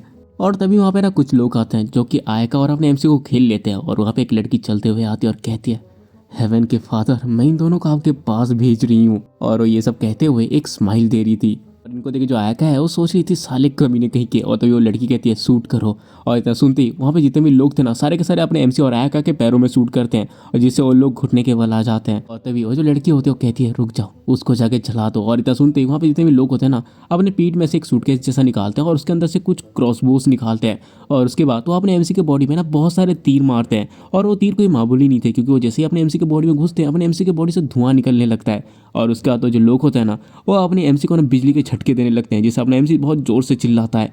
और तभी हम आयका को देखते हैं जो कहते हैं कि नहीं, जल्दी ही सूरज उगने वाला है। और हम तभी आयका को देखते हैं जो कि सनलाइट से जलने लगती है। और तभी उसके पास वो लड़की आके कहती है क्या ये पेनफुल है, लेकिन तुम चिंता मत करो, जो हेल फायर होगी वो इससे दुगुना गर्म होगी। सुनते ही जो आयका होती है वो गुस्से से कहती है मामूली इंसान हमारे ऊपर नज़र उठा के भी, और इतना कह के वो उसके ऊपर हमला कर ही रही होती कि तभी जो वो लड़के होते हैं ना, उसके हमले को अपने पैरों से ही ब्लॉक करके उसके हाथ को नीचे मसल देती है। जो आयका है ना बहुत ज़्यादा दर्द में चिल्लाती है। और तभी वो लड़की कहती है दोबारा बोलो जरा, तुमने क्या कहा? आज तुम मेरे हाथों से मरोगे और जल्दी ही तुम्हारा दोस्त भी। लेकिन तभी उसको कुछ आवाज़ें आती हैं, और वो जैसे ही अपने एमसी की तरफ देखते हैं वो कहते हैं कि हाँ ये अभी भी खड़ा है, वो भी इस सब से हिट होने के बाद भी। नहीं, इससे भी ज़्यादा, आखिर इसके ऊपर सन की लाइट काम क्यों नहीं कर रही? और जैसे ही आयका देखती है कि उस लड़की का ध्यान अपने एमसी की तरफ है, वो सोचती है कि यही मौका है मेरे भागने का। और उसका जो आयका होती है ना, वो वहाँ से भाग जाती है। इसे देख के जो लड़के होते हैं वो कहते हैं कि क्या इसने अपने बच्चे में ब्लड का इस्तेमाल किया? और उसका तो उसके पास जाने ही वाली होती है कि तभी वो सुनते हैं कि कोई चिल्लाते हुए कह रहा है आखिरकार ये कमीना मर क्यों नहीं रहा। और हम इधर अपने एमसी को देखते हैं जिसके ऊपर बहुत ज़्यादा फायरिंग हो रही होती है, लेकिन जो अपना एमसी होता है ना फिर भी ना जानवरों की तरह उनके ऊपर हमला करता है। और उसका हमला एक बंदे के ऊपर लगने ही वाला होता है कि तभी अपने एमसी का हाथ कट जाता है। और हमें पता चलता है अपने एमसी के हाथ को उसी लड़की ने काटा था। और उसके बाद जो लड़की होती है वो कहती है गाइस रिट्रीट कर लो। और ये सुनते सारे लोग पीछे हट जाते हैं। और तभी जो अपना एमसी होता है वो गुर्राता है। और वो जो लड़की होती है वो कहती है ये बाकियों से बहुत ज़्यादा डेंजरस लग रहा है। और उसके बाद तो अपने एमसी के ऊपर हमला करती है, लेकिन वो देखती है कि अपने एमसी ने उसके हमले को अपने हाथ से रोक लिया है। और उसकी जो तलवार है वो अपने एमसी के हाथ तक को काट नहीं पाती। देखो कहती है तुम थोड़े टफ हो क्यों, लेकिन तभी वो देखती है कि उसने पहले जो हाथ काटा था ना वो रिजनरेट हो जाता है। और इसको देखो वो शौक हो जाती है। और तभी जो अपना एमसी होता है ना उसके ऊपर हमला कर देता है। और अपने एमसी का पंच उसको लगने ही वाला होता है कि वो उसको डॉच कर लेती है। और उसके बाद जो लड़की होती है वो कहती है थैंक्स गॉडेस। और उसके बाद ना एक बहुत बड़ी स्माइल देते हुए कहती है थैंक्स कि मैंने इसको पहले ख़त्म नहीं किया। हम देखते हैं कि उसकी आंखें गोल्डन कलर में चमकने लगती है। और तो वो अपना एक पंच रेडी करती है जिसमें गोल्डन कलर की ऑरा होती है। और उसके बाद तो अपने एमसी के पेट में बहुत जोर से पंच मारते हैं, जिससे जो अपना एमसी होता है ना बहुत दूर जाके गिरता है और वहाँ पे धुआं धुआं हो जाता है। और वो लड़की कहती है तो ऐसे बंदे का अलग दिखना समझ में आता है। आखिरकार तुम इतने टाइम तक कहाँ पे छुपे हुए थे जो मैंने तुमको अभी तक नहीं देखा था। और उसके बाद तो उसके पास जाने लगते हैं जहाँ पे धुआं भी धीरे धीरे हट रहा होता है। और उसके बाद तो लड़की वहाँ पे जैसे ही दिखती है वो शौक हो जाती है, क्योंकि जो अपना एमसी होता है ना वो उसी डायरेक्टर की मरी हुई बॉडी में से खून पी रहा था। और इसको देखो लड़की कहती है क्या लड़ाई के बीच में ये खून पी रहा है? और उसके बाद जो अपना एमसी होता है ना उस बॉडी को नीचे फेंक देता है। और वो बहुत ज़्यादा गुस्से में जोर से गुर्राता है। और इसे देख के जो लड़की होती है वो कहती है हाँ लगता है कि आज तुम्हें यहाँ पे ख़त्म ही होना है। और उसके बाद वो भी अपने स्वॉर्ड को लेकर रेडी हो जाती है और चिल्लाते हुए कहती है आ जाओ मेरे पास। लेकिन वो देखती है कि जो अपना एमसी है ना वो वहीं पे बेहोश हो जाता है। और ये देख के वो लड़की भी कंफ्यूज हो जाती है कि अचानक से इस बंदे को क्या हुआ। और उसके बाद हमारा सीन कुछ टाइम के बाद शिफ्ट होता है जहाँ पे हम अपने एमसी को देखते हैं जिसकी आंखें खुलती है किसी की आवाज़ सुन के। और वो जैसे आंखें खुलता है उसके सामने कोई बंदा होता है जो कहता है टीम लीडर सुयोक। और अपना एमसी कहता है ये वॉइस तो कमांडर की है। और तो ये जो कमांडर होता है वो कहता है टीम लीडर सुयोक क्या तुम अभी होश में हो? और तो ये जो लड़की होती है वो कहते हैं कि हाँ। और तो ये जो अपना एमसी होता है वो कहता है तुम कौन हो? लेकिन तभी वो देखता है कि ना उसको ना चेन से बांधा हुआ है। और वो सोचा होता है आखिरकार ये सब क्या है? और तो ये जो लड़की होती है वो कहते हैं टीम लीडर सुयोक मेरी बात ध्यान से सुनो, तुम्हारी हालत जानने के बाद हम लोगों ने ये डिसाइड किया है कि हम लोग तुम्हें एक वैम्पायर होने पे मार डालेंगे। और ये सुनते ही जो अपना एमसी होता है वो कुछ समझ नहीं पाता। और उसके बाद वो कहता है हाँ वैम्पायर? अब तुम मुझे हंसाओ मत, ऐसी कोई भी चीज़ एग्जिस्ट नहीं करती। ये सुनते वो लड़की अपने एमसी के मुंह को पकड़ के कहती है अच्छा सच में? और अपना एमसी कहता है तुम क्या कर रही हो? और तो जो लड़की होती है ना अपनी उंगलियों को काटती है और एक ब्लड का एक बूंद नीचे गिराती है। और इसको देखते ही जो अपना एमसी होता है उसको कुछ होने लगता है, उसको प्यास लगने लगती है और वो काबू से बाहर आने लगता है। और वो कहता है कि ब्लड ब्लड मुझे वो ब्लड पीना है। और तभी जो अपना एमसी होता है ना वापस से होश में आता है और ऊपर शौक हो जाता है। और तभी जो लड़की होती है वो कहती है तो अब तुम्हें बिलीव हुआ? और जो अपना एमसी होता है सोच रहा होता है आखिरकार अभी हुआ क्या? और तो जो कमांडर होता है वो कहता है मैं भी इसको बिलीव नहीं कर पा रहा था, लेकिन ये सब देख के लग रहा है कि ये सच है। मेरे पास तुम्हारे उस शिप के टाइम की वीडियोस हैं और उस बंदे ने जैसे बताया था वहाँ की बॉडीज एग्जैक्टली उसी तरह हैं। ये सुनते जो अपना एमसी होता है वो सोच रहा होता है एक मिनट क्या तुम मुझे ये कह रहे हो कि वो सब मैंने क्या था? और तो जो लड़की होती है वो कहती है किसी को मारने का मिशन, और भी बिना जाने कि आना कौन है। तुम लोग सच में बहुत ही ज्यादा लापरवाह हो। और ये सुनते ही अपना एमसी कहता है, तुमने ढूंढ निकाला कि आना एक वैम्पायर है, जबकि जो नेशनल इंटेलिजेंस सर्विस है वो भी नहीं ढूंढ पाई। और ये सुनते ही वो लड़की कहती है, ऑफ कोर्स, क्योंकि वैम्पायर्स को मारना ही तो हमारे बेटेकन स्क्वाड का जॉब है, और रूल के अकॉर्डिंग तो हमें भी तुमको मार देना चाहिए, लेकिन मैं तुमको एक स्पेशल चांस देती हूँ, तुम मेरे कुत्ते बन जाओ। और ये सुनते अपना एमसी होता है, वो कहता है कि क्या? और तो वो लड़की कहती है, देखो, जहाँ तक मुझे पता चला है कि हम दोनों की टारगेट आना ही है, इसीलिए एक दूसरे के ऊपर ताकत बर्बाद करने के बजाय एक साथ मिलकर आना को ख़त्म कर देते हैं। और तभी हमारा सीन कट होता है और हम एक बिल्डिंग को देखते हैं जिसके अंदर कोई कह रही होती है, क्या वो लोग काटल के ऊपर टेक ओवर कर रहे हैं और माफियाज को एक्सॉर्ब कर रहे हैं। और हमें पता चलता है ये अपनी आना अनायामा है, जो कि कहती है तो आगे का कोई क्यों उस लौते कीड़े को पकड़ नहीं पाया। और हम देखते हैं कि जो अपनी आना होती है ना, उसने अपने आयाका के गर्दन को पकड़ के रखा होता है और उसने उसकी जो बॉडी के पार्ट्स हैं उसको इधर उधर काट के फेंक दिया था। और जो आयाका होती है वो कहती है कि मुझे माफ़ कर दो। और तभी जो आना होती है वो कहती है, हाँ, जैसा कि मैंने एक्सपेक्ट किया था, मुझे ये तुम्हें नहीं देना चाहिए था। और उसके बाद वो आयाका के मार्क्स को खोलती है और उसको एक किस करती है। और तभी जो आयाका होती है वो सोच रही थी, आना का ब्लड, और इतना सोचती हम देखते हैं कि जो आयाका है ना, उसकी बॉडी वापस से रीजनरेट हो जाती है। और उसका जो आना होती है वो उसको नीचे उतार के कहती है, तुम्हारे पास यह आखिरी मौका है, इसलिए उसे मेरे पास लेके आओ। और उसके बाद जो आयाका होती है ना, वहाँ से निकल जाती है उसे ढूंढने के लिए। लेकिन हम देखते हैं कि जो आयाका है ना, उसके ऊपर कोई तो दूर से नज़र रख रही थी और हमें इसकी आइडेंटिटी बताई नहीं जाती। और उसके बाद हमारा सीन कट होता है और हम एक ब्लैक कार को देखते हैं जिसके अंदर अपना एमसी बैठा होता है और उसके आगे वही लड़की और एक ड्राइवर बैठा था। और यहाँ पे जो अपना एमसी होता है वो याद कर रहा होता है कि कैसे उस लड़की ने कहा था, देखो, तुम चूज करो कि तुम वैम्पायर बन के मेरे हाथों से मरना चाहते हो या मेरे कुत्ते बन के एक साथ ऐना को मारना चाहते हो। और तभी जो कमांडर होता है वो कहता है, केयरफुल रहना टीम लीडर सोयोग, फर्क नहीं पड़ता कि कुछ भी हो, लेकिन तुमने जिस एजेंट्स को मारा है वो डायरेक्टर के फैक्शन से थे, इसलिए हमारे पास कोई चॉइस नहीं है, बल्कि हमें भी तुम्हें टारगेट करना ही पड़ेगा।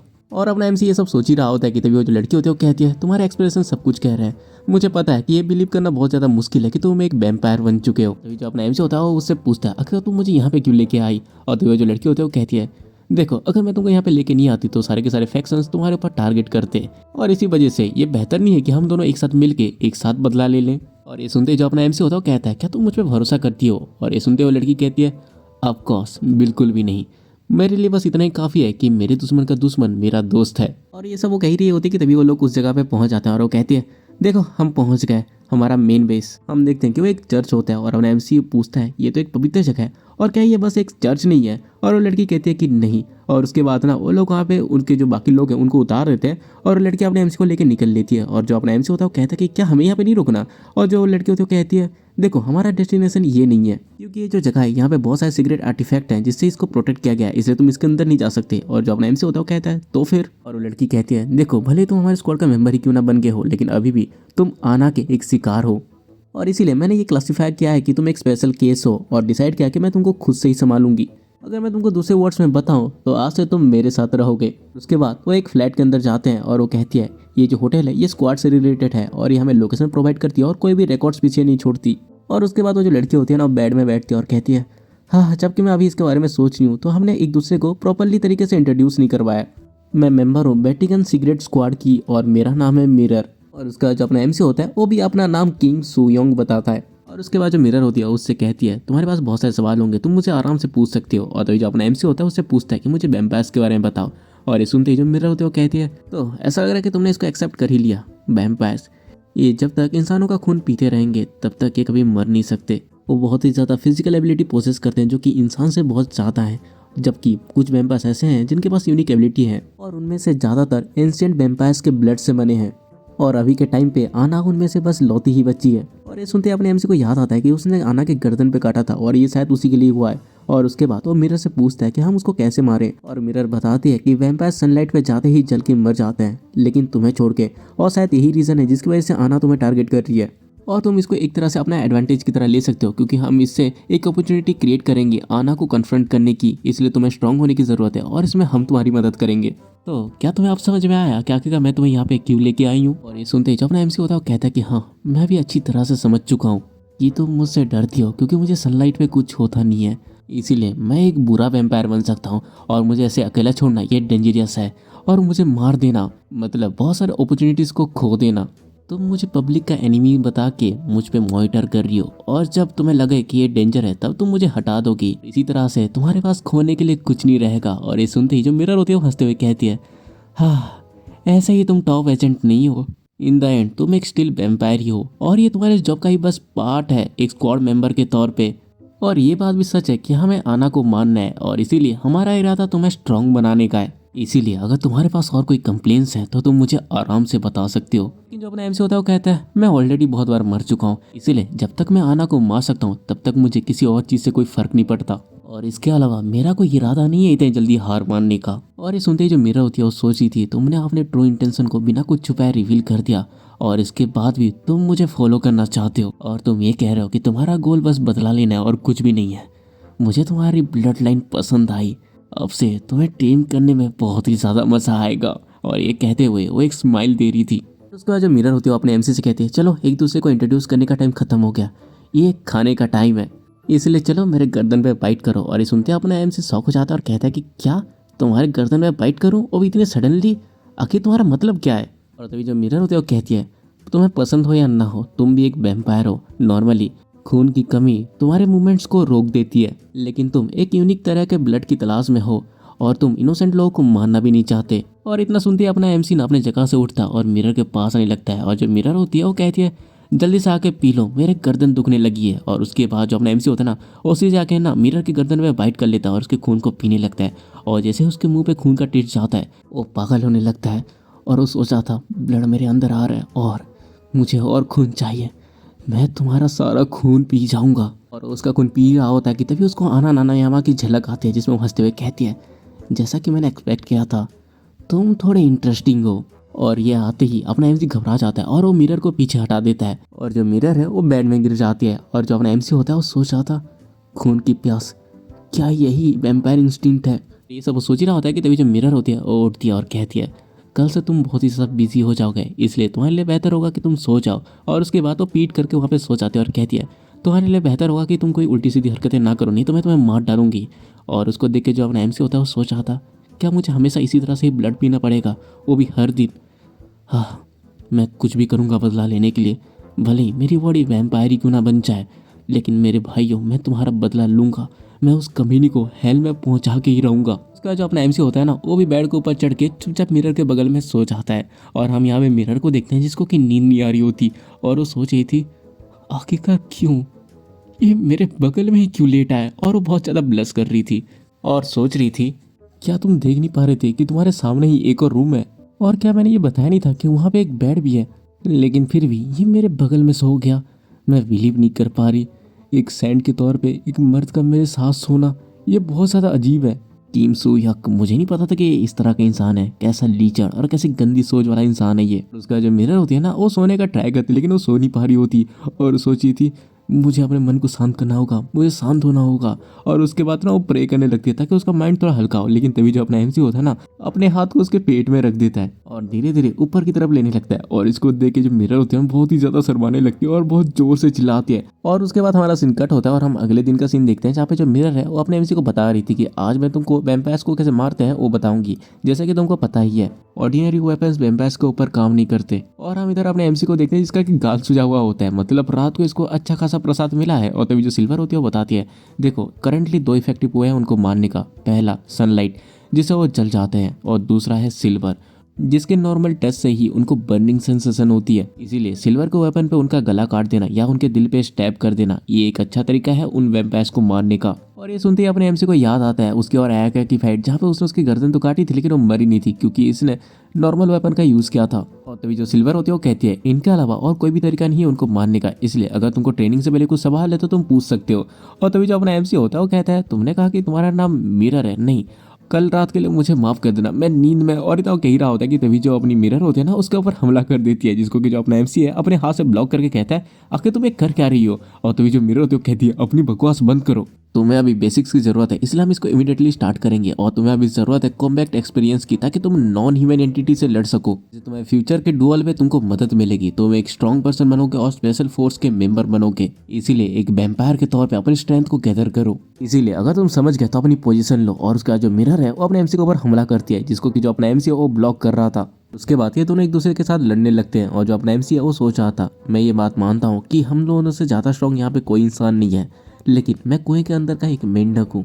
इसीलिए फर्क नहीं पड़ता कि मेरा रास्ता कितना ही दूर क्यों ना हो, मैं इस चीज़ को सहूंगा, भले ही मुझे हेल में ही सरवाइव क्यों ना करना पड़े। लेकिन अभी मैं ये इसमें थोड़ा थोड़ा तो आ रहा हूँ, लेकिन मेरी मंजिल अभी भी बहुत ज़्यादा दूर है। और इसी तरह से अपने एमसी को मिरर के साथ ट्रेनिंग करते हुए 3 महीने गुजर जाते हैं। और ऐसे ही एक दिन वो ट्रेनिंग कर ही रहा होता है कि तभी वहाँ पे एक बंदा आता है जो कि मिरर को बुलाता है। और मिरर उसको देख के कहती है, क्या हुआ, तुम इतनी जल्दी में क्यों हो? और वो जो बंदा होता है कहता है, मुझे माफ कर देना कि मैं आपको बिजी टाइम पे इंटरप्ट कर रहा हूँ, लेकिन आपको जल्दी से चर्च पे आना होगा। और ये सुनते ही जो मिरर होती है ना, वो तो कंफ्यूज हो जाती है कि क्या चर्च पे। और उसका तो उसको कहते हैं कि ठीक है, मैं जल्दी प्रिपेयर होती हूँ। और उसका तो अपने एमसी से कहती है, मैं जल्दी ही वापस आ जाऊंगी, इसलिए तुम यहीं पे ही रहना। और उसके बाद तो रेडी होके ना उसके साथ निकल जाते हैं। और कहती है, तो आखिर मुझे चर्च के अंदर क्यों बुलाया जा रहा है? और वो बंदा कहता है, मुझे नहीं पता, मुझे इसके बारे में कोई एक्सेस नहीं है। और ये सुन के जो मिरर होती है वो सोच रही थी, मुझे थोड़ा सा आइडिया है उस एंटिटी के बारे में जो मुझे इस मैनर से बुला रहा है। ये शायद तो ही लोग होंगे जो कि आ चुके हैं।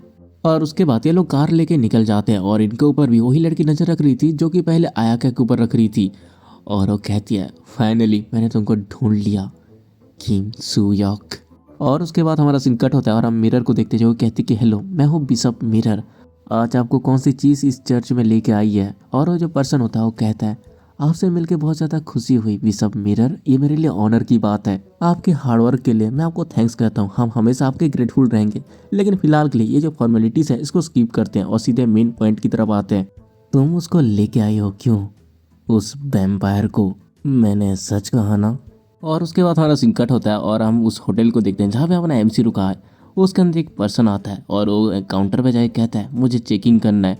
और जो काउंटर वाला होता है वो कहता है कि ठीक है सर, क्या आप अपना आईडी दिखा सकते हैं और बता सकते हैं कि आपके पास कितने लोग हैं? और वो बंदा कहता है, वैसे हमारा ग्रुप थोड़ा बड़ा है, कम से कम उसमें 200 लोग तो होंगे ही। और इतना कहते ही वो अपना चाकू निकाल लेता है और उस बंदे के सर पे हमला करके उसको मार देता है। और ये देखते ही वहाँ पे ना बहुत ज़्यादा हल्ला होने लगता है, हर कोई वहाँ से भागने लगता है। और तभी वहाँ के जो गार्ड्स होता है वो कहते हैं, मैं इनको जाके संभाल लूंगा, तुम जाके जल्दी से कंट्रोल रूम पे फ़ोन करो। और उसके बाद वो लोग उसके पास जा ही रहे होते हैं कि तभी उनके पीछे से ना बहुत ज़्यादा लाइट्स आती है। और वो जैसे ही पीछे देखते हैं ना, उनके पीछे ना दरवाजे के बाहर बहुत सारी गाड़ियाँ होती है जो कि उस दरवाजे को तोड़ते हुए अंदर आ जाती हैं। और उनके साथ साथ बहुत सारे लोग भी होते हैं जो कि आते ही उन गार्ड्स के ऊपर हमला करते हैं। और उनको देख के वो जो बीच वाला गार्ड होता है चिल्लाते हुए कहता है, साले कमीने, तुम्हारी हिम्मत कैसे हुई यहाँ पे आने की? और वो जाके ना पहले वाला बंदा है जिसने कि उस बंदे को मारा था उसके ऊपर हमला करता है। लेकिन वो देखता है कि उसके चाकू से उसको जो कट लगा था ना वो वापस से हील हो जाता है। और इसको देख के वो बंदा पूरा डर से कांपने लगता है।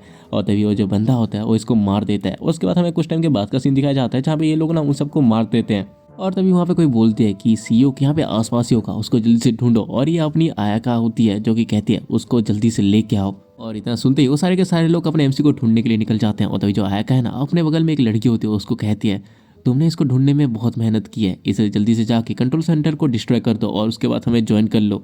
और हमें पता चलता है ये वही लड़की है जो कि इनको ऊपर नजर रख रही थी। और वो हंसते हुए कहती है, अच्छा जब ये खत्म हो जाएगा तब हम इतना ज़्यादा खाएंगे ना जब तक हमारा पेट ना भर जाए। और हमें पता चलता है ये नानायामा याकुजा की स्क्वाड लीडर 6 है जिसका नाम है कोको। और जो आयाका होती है वो कोको को कहती है कि ठीक है, और जो कोको है वो कहती है ठीक है मैं समझ गई। और उसके बाद ना वो जानवरों की तरह भागते हुए जाती है और उसके फेस में एक जानवरों जैसी स्माइल थी। और उसके जाने के बाद जो आयाका होती है वो सोच रही थी उसने अपना पोस्ट छोड़ दिया है, इसलिए यहाँ पे बस छोटे छोटे बच्चे ही बच्चे हैं, लेकिन जस्ट इन केस इसलिए मैंने अपने थोड़े सबोर्डिनेट ले आए ताकि ज़्यादा परेशानी ना हो। इसीलिए अभी कोई रास्ता ही नहीं है कि मैं यहाँ पे फेल हो जाऊँ। और उसके बाद वो अपने एमसी के रूम पे जाती है और वो जैसे ही जाती है और जो देखते हैं उससे पूरी शौक हो जाती है। उसके जितने भी चेले होते हैं ना सारे मर चुके होते हैं। और वो सोच रही थी क्या ये सारे के सारे डिफीट हो गए, क्या यहाँ पे कोई हाई लेवल का बिशप है? लेकिन तभी उसको कोई कहता है बहुत टाइम के बाद मिले। और ये सुनते ही जो आयाका है वो पीछे पलटती है और तभी वहाँ से अपना एमसी बाहर आता है और कहता है, तुम मुझे ढूंढ रहे हो क्यों? और तभी हमारा सीन कट हो जाता है और वापस हम चर्च की तरफ देखते हैं जहाँ पे वो जो बंदा होता है ना वो मिरर से कहता है, तुम एक वैम्पायर को अपनी वेटिकन स्क्वाड पे लेके आई हो, क्यों? मैंने सही कहा ना? और हाँ, मैं तुम्हारे जजमेंट पे कोई डाउट नहीं कर रहा बिशप मिरर, लेकिन मैं इसके बारे में जो डिटेल्स है वो मैं अगले बिशप मीटिंग में सुनना चाहूँगा। लेकिन जैसा कि मैंने सोचा था तुमने वो सब देख लिया, क्यों? जो मिरर होते वो कहते हैं कि आपने सही कहा, 3 महीने तक उसको क्लोजली मॉनिटर करने के बाद मुझे ऐसा कोई भी फैक्टर नहीं दिखाई दिया जिससे हमको कोई थ्रेट हो। और उसके साथ उसने बहुत लगन के साथ वेटिकन ट्रेनिंग को दिया था। क्या वो हमें किसी विनाश की तरफ लेके जाएगा या मोक्ष की तरफ, मुझे भी नहीं पता। लेकिन आज तक मैंने कभी ऐसा वैम्पायर नहीं देखा जिसके पास लाल आंखें हैं और वो लाइट के सामने खड़ा है। और यहाँ पे हम वापस अपने एमसी को देखते हैं जो कि आयका से कहता है चलो आज सब निपटा ही देते हैं, और वो आयका के साथ लड़ने लगता है। जहाँ पे जो आयका है वो बस उसके अटैक को ब्लॉक करे जा रही थी और वो सोच रही थी डैम इट, एक इतना ज़्यादा एनोइंग है, आखिरकार इसने ऐसा क्या किया जिसकी वजह से इतना ज़्यादा स्ट्रॉन्ग बन चुका है। हम देखते हैं कि जो आयका है ना उसके बॉडी में बस अपना एमसी कट के कट मारे जा रहा होता है और कहता है मैं तुम्हारे वर्ड्स को एग्जैक्टली उसी तरीके से रिटर्न करूंगा जैसे तुमने मुझसे बोला था। और उसके बाद तो उसके कॉलर को पकड़ के कहता है तुम बहुत लंबे टाइम तक टिकी रही, और उसके बाद तो उसको नीचे पटक देता है और उसके ऊपर चाकू से हमला करते हुए कहता है लेकिन ये तुम्हारा एंड है। और इसे देखे जो आयका होती है वो डर चुकी होती है और जैसे अपने एमसी का चाकू उसको लगने ही वाला होता है कि ठीक उसके आंखों के सामने आके रुक जाता है। और इसको देखे जो आयका होती है वो कंफ्यूज हो जाती है और सोच रही थी क्या आखिर इसका हमला रुक कैसे गया। और तभी हम अपने एमसी को देखते हैं जो कि सोच रहा था डैम इट, आखिरकार मैं अपनी बॉडी को हिला क्यों नहीं पा रहा।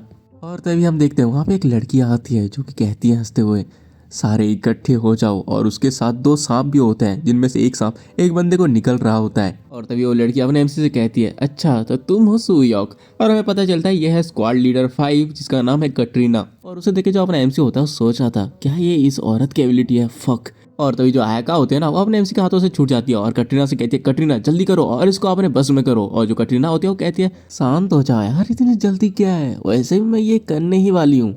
और उसकी इतना कहते ही हम उसका एक सांप देखते हैं जो कि सीधे जाके आयका को काट लेती है और उसको जकड़ लेती है। और इसको देखे जो आयका होती है वो कुछ समझ नहीं पाती और पूछती है आखिर ऐसा क्यों। और तभी जो कटरीना होती है वो कहती है क्योंकि मुझे एक अनब्रेकेबल टॉय चाहिए था, इसीलिए मैं हमेशा से एक मेल वैम्पायर चाहती थी और मुझे नहीं लग रहा था कि मुझे ये इतनी जल्दी मिल जाएगा। और उसके बाद तो अपने एमसी को इशारा करके कहती है सुयोंग इधर आओ, और इतना कहती है अपने एमसी की बॉडी खुद ब खुद हिलने लगती है। और इसको देखिए जो अपने एमसी होता है वो कहता है कि क्या मेरी बॉडी ये अपने आप कैसे मूव कर रही है, लगता है ये उसके कंट्रोल पे है। और तभी जो अपने एमसी का हाथ होता है ना वो सीधे जाके कटरीना के पॉम पॉम दबा लेता है। और जो कटरीना होती है वो कहती है अब से तुम मेरे स्लेव बन के रहोगे, वो भी हमेशा के लिए। से देखिए जो आयका होती है वो चिल्लाते हुए कहती है साली कमीनी होर कहीं की, आना कभी इस चीज़ के लिए अलाउ नहीं करेगी। बट जो कटरीना होती है वो कहती है उसने कर दिया, जब तक हम सुयोक को सिक्योर कर रहे हैं तब तक कोई फर्क नहीं पड़ता। और उसके बाद वो अपने सांप से कहती है जाओ और इसे दोस्तों को मार डालो। और ये सुनते ही जो आयका होती है ना वो पूरी शौक हो जाती है और सोची थी नहीं ये झूठ है, लेडी आना उन्होंने ये नहीं कहा था। और तभी जो कटरीना होती है ना वो आयका से कहती है क्या तुम बेहोश हो रही हो, मैं समझ नहीं पा रही कि आखिरकार इतने आसान काम को करने के लिए तुमको इतने महीने क्यों लग गए। वैसे भी तुम अपने यूजलेस टैलेंट के साथ कुछ ज़्यादा ही टाइम तक जी चुकी हो और तुमने अच्छा काम भी किया है, तो अभी के लिए चलो गुड बाय। और ये कहते हुए वो अपने सांप से ना आयका के ऊपर हमला करती है। लेकिन तभी वहाँ पे ना कोको चिल्लाते हुए आती है आयका का नाम। और ये सुनते ही जो कटरीना होती है ना वो उस तरफ देखती है और वो देखती है कि जो कोको है ना वो बहुत ही तेजी से वहाँ पे आती है और हंसते हुए कहती है आयका मैंने सब कुछ कर लिया, मेरा खत्म हो गया काम। लेकिन वो जैसे ही आयका को देखती है ना वो सीधे भागते हुए उसके पास आती है और रोते हुए कहती कि आयका आखिर तुम्हें हुआ क्या। और इसे देखिए जो कटरीना होती है वो तो हंस रही होती है। और तभी हम वापस से कोको को देखते हैं जो कि बहुत जोर से आयका का नाम लेते हुए रो रही थी। और इसे देख के अपना एमसी सोच रहा था यहाँ पे एनिमी का नंबर इंक्रीज हो रहा है और पहले से ही मुझे इस औरत के साथ डील करने में बहुत ही ज़्यादा प्रॉब्लम हो रही है। और अपना एमसी ये सब सोच ही रहा होता है कि तभी जो कटरीना होती है ना वो कोको से कहती है तुम चिंता मत करो, मैंने सुयोंग को अपने कंट्रोल पे ले लिया, इसे जल्दी से लेडी आना के पास रिटर्न चलते हैं। लेकिन तभी जो कोको होती है वो कटरीना से कहती है क्या इस बंदे ने, और जो कटरीना होती है वो कहती है कि क्या, और तभी जो कोको होती है वो कहती है क्या इसी बंदे ने आयका के साथ ये क्या है। और जो कटरीना होती है ना वो बेशर्मी के साथ हाँ कहती है। और तभी जो कोको होती है वो कहती है तो आखिरकार क्यों आयका के अंदर से पॉइजन की स्मेल आ रही है। और ये कहते हुए वो बहुत ही ज़्यादा गुस्से में होती है। और तभी हमें ना एक फ्लैशबैक दिखाया जाता है जहाँ पे कोई लड़की होती है जो रोते हुए कहती है मुझे वापस घर जाना है, माँ आप कहाँ पे हो, मुझे घर जाना है। और हमें पता चलता है ये अपनी आयका होती है जो कि बहुत डरी हुई थी। लेकिन तभी उसके पास कोई आती है और कहती है हेलो। और हमें पता चलता है ये हमारी कोको थी। वो कहती है मेरा नाम कोको है और तुम्हारा नाम क्या है। और ये कह के वो उसके पास अपना हाथ बढ़ाती है। और इसी के साथ ये फ्लैशबैक खत्म होता है और हम देखते हैं कि जो आयका है ना वो कोको का नाम चिल्लाते हुए उठती है, मतलब ये उसके बारे में सपना देख रही थी। और तभी वो देखती कि उसके सामने अपना एमसी बैठा है और वो सोची थी क्या किम सियुक। और तभी जो अपना एमसी होता है वो कहता है अच्छा तो तुम उठ गई। और तभी जो आयका है वो अपने एमसी से पूछती है काकी कोको कहाँ पे है। और जो अपना एमसी होता है वो कहता है सिचुएशन अभी अच्छा नहीं है। और ये सुनते ही जो आयका होती है वो कहते हैं कि क्या। और वो जैसे ही देखते हैं ना वहाँ पे जो कोको है वो कटरीना के साथ लड़ रही थी, वो उसके हर एक सांप को कुत्तों की तरह फाड़ रही थी। और तो जो कटरीना होती है ना एक बड़े सांप से उसके ऊपर हमला करती है, बट हम देखते हैं जो कोको है ना उसने बड़े स्वैग के साथ उस सांप के दोनों मुंह को पकड़ लिया होता है और उसके बाद वो चिल्लाते हुए जो सांप है उसको फाड़ डालती है। और अपने कोको को इस तरह से लड़ते हुए देख के जो अपना एमसी होता है वो कहता है ये बहुत अच्छी तरह से टिकी हुई है, लेकिन इसकी जो कंपेबिलिटी है वो थोड़ी खराब है। उस सांप और पॉइजन की वजह से हम उस होर के पास भी नहीं जा पा रहे थे और थकावट की वजह से हमारी स्पीड भी स्लो हो रही थी। और तभी जो आयका होती है वो कहते कि अगर वो इसी तरह से लड़ती रही तो मर जाएगी, हमें उसे बचाना होगा। लेकिन जो अपना एमसी होता है वो कहता है अच्छा तुम इस बॉडी के साथ उससे लड़ोगी, इसमें तुम बस उसके लिए एक बोझ की तरह हो। जो आयका होती है वो कहती है साले कमीने कहीं के। लेकिन जो अपना एमसी होता है वो कहता है मुझे कुछ इन्फॉर्मेशन बताओ उस सांप वाली चुड़ैल के बारे में। और जो आयका होती है वो कहते कि क्या। और जो अपना एमसी होता है वो कहता है अगर तुम्हारी दोस्त तुम और मैं मिल जाए तो हम यहाँ पे जीत सकते हैं। और ये सुनते ही जो आयका होती है वो थोड़ी कंफ्यूज हो जाती है और कहती है कि क्या तुम टीम अप करना चाहते हो, लेकिन क्या तुम कुछ टाइम पहले मुझे मारना नहीं चाहते थे।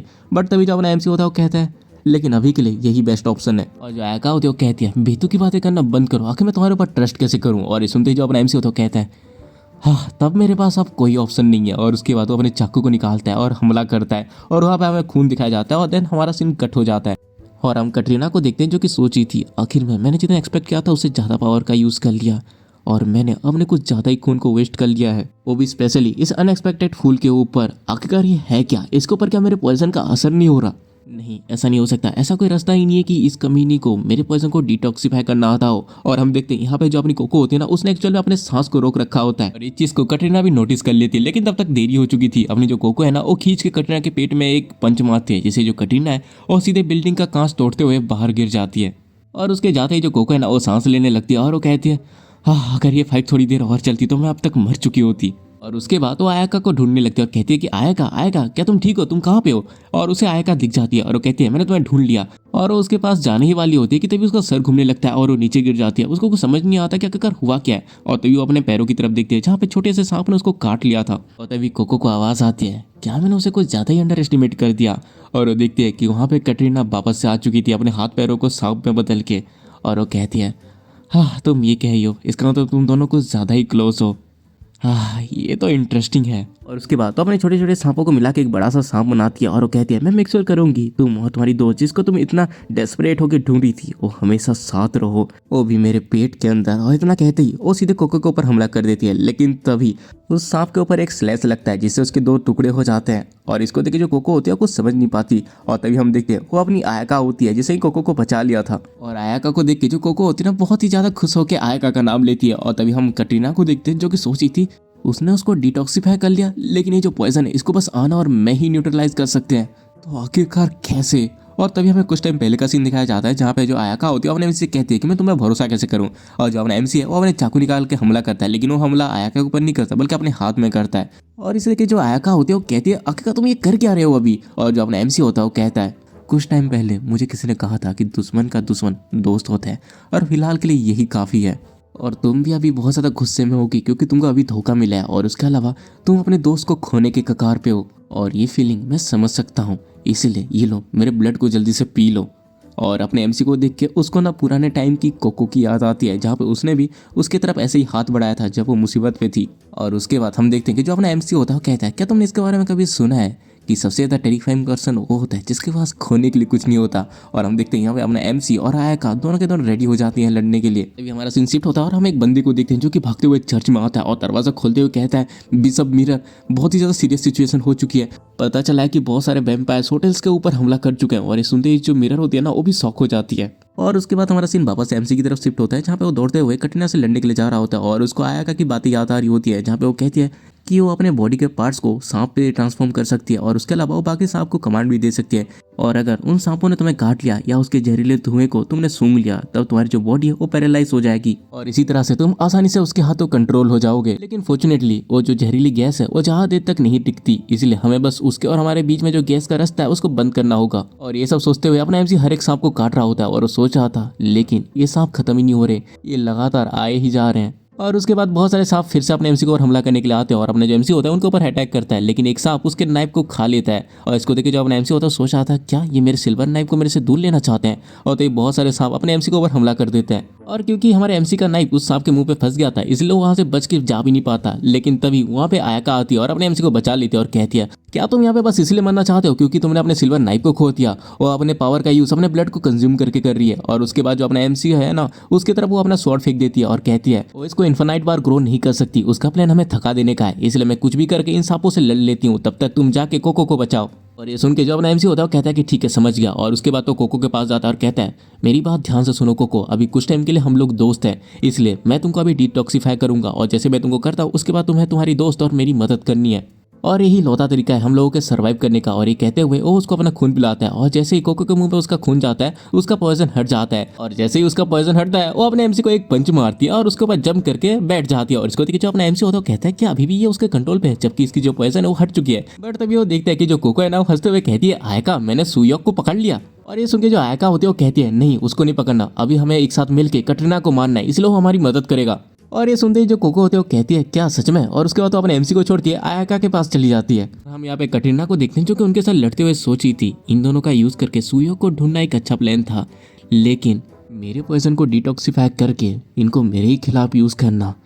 हाँ, वो एक डरावनी से स्माइल देके सोचती है जैसा कि मैंने एक्सपेक्ट किया था, मुझे ये कुछ भी करके चाहिए। और उसके बाद हम अपने एमसी को देखते हैं जो कि उसके पास लड़ते हुए जा रहा था और सोच रहा था ऑलराइट हम बहुत ज़्यादा क्लोज हैं, बस थोड़ा सा और। लेकिन तभी जो कटरीना होती है ना वो फिर से अपनी जहरीली गैस छोड़ देती है, और इसको देखते ही अपना एमसी चिल्लाए कहता है सब लोग अपनी सांसों को बंद कर लो और एक साथ रहो। और जो आयका होती है वो कहती है ये स्मोक बहुत ही जल्दी हट जाने वाली है, लेकिन इसका जो मेन रीज़न है वो ये है। और अपना एमसी होता है वो कहता है कि हाँ तुमने सही कहा, ये स्मोक का बहाना लेके हम में से एक को मारना चाहती है। और वो सोचा होता है प्रोबेबली ये मैं हूँ जो कि उसका टारगेट है, यहाँ पे शायद आयका जो कि बहुत ज़्यादा फास्ट है, या फिर कोई ऐसी जो कि अकेले लड़ती है और आयका के ऊपर डिपेंड है। और तभी हम देखते हैं कि जो कटरीना है ना वो कोको के ऊपर हमला करती है, और ये देखते हैं अपना एमसी होता है वो सोचा होता है ये तो कोको है। और हम तभी कटरीना को देखते हैं जो कि गुस्से से कहती है तुम्हारी हिम्मत कैसे हुई मेरी बॉडी में हाथ देने की, मैं तुमको पहले मारूंगी। और उसके बाद ना वो अपने सांप से कोको के ऊपर हमला करती है, लेकिन सही टाइम पे उसके सामने आयका आ जाती है और उसको बचा लेती है। बट उसका जो अटैक होता है वो आयका को लग जाता है, और इसको देख के जो कोको होती है जो उसे चिल्लाई कहती है आयका। और जो अपना एमसी होता है ना वो भी कटरीना के सांप को काट के उसको दूर हटा देता है, और उसके बाद वो आयका के पास जाके कहती है जल्दी से तुम मेरा ब्लड ले लो और ठीक हो जाओ,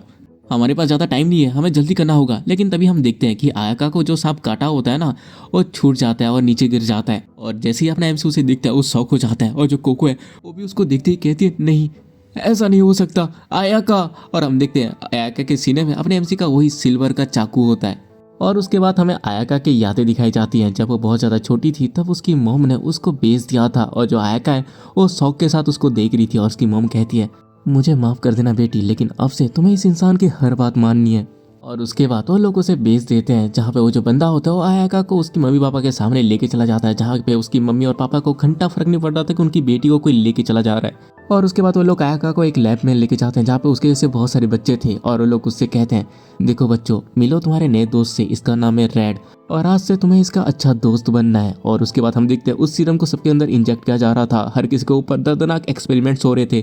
जो आयका है वो बहुत ज़्यादा दर्द में चिल्ला रही थी, वो इस टॉर्चर को सह रही थी, और वो हमें बताती है हर दिन लगातार उसी सेम एक्सपेरिमेंट को हमारे ऊपर दोहराया जा रहा था। धीरे धीरे हर कोई वहाँ पे अजीब होता गया, और धीरे धीरे वो एक एक करके मरते गए। वो चीज़ सच में बहुत ही ज़्यादा डरावनी थी।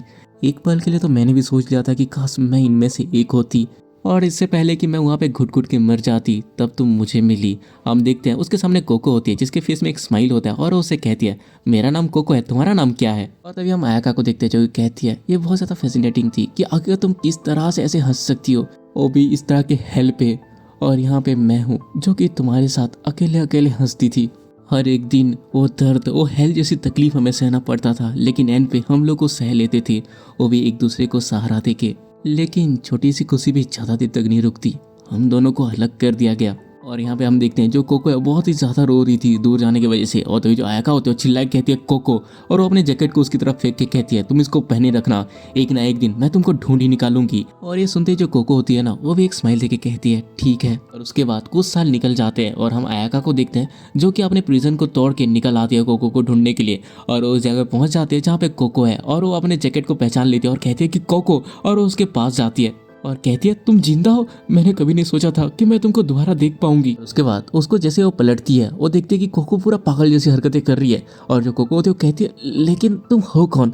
और तभी जो आयाका होती है वो कहती है मैं एक ऐसी हूँ जो कि पहले तुम्हारी दोस्त हुआ करती थी और वो सोच रही थी तुमने मुझे बचाया था, अब मेरी बारी है तुमको इस हेल्थ से बचाने की।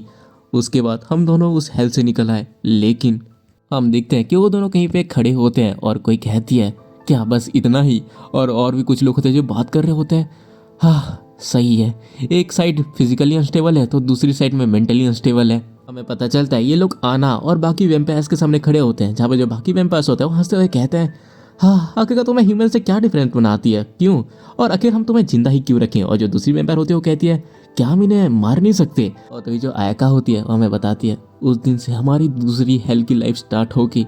मैं मरना चाहती थी लेकिन अगर मैं उनकी उम्मीदों पे खरी नहीं उतरती तो वो मुझे छोड़ देते, और जब तक मैं तुम्हारे साथ हूँ तब तक मैं कुछ भी करने को तैयार हूँ। और उसके बाद हम वापस से प्रेजेंट में आते हैं, जहाँ पे जो अपना एमसी होता है अपने हाथ में डैगर घुसाता है और इसको देख के जो आयाका होती है वो कहती है कि तुम कर क्या रहे हो अभी। और जब अपना एमसी होता है वो कहता है मुझे पता है जब तुम अपना सब कुछ दे दो फिर भी तुमको बाहर फेंक दिया जाता है, तो जो दर्द होता है जो तकलीफ होती है अपने दोस्तों को खोने की वो मैं समझ सकता हूँ, इसलिए जल्दी से मेरे ब्लड को पियो, हम लोग एक साथ यहाँ से बाहर निकलेंगे। लेकिन हम यहाँ पे देखते हैं जो आयका है ना उसकी नज़रें कमज़ोर हो रही होती हैं और वो सोची थी ज़िंदगी में पहली बार कोई मुझे समझ पाए, और वो भी कोई नहीं बल्कि मेरा एनिमी है।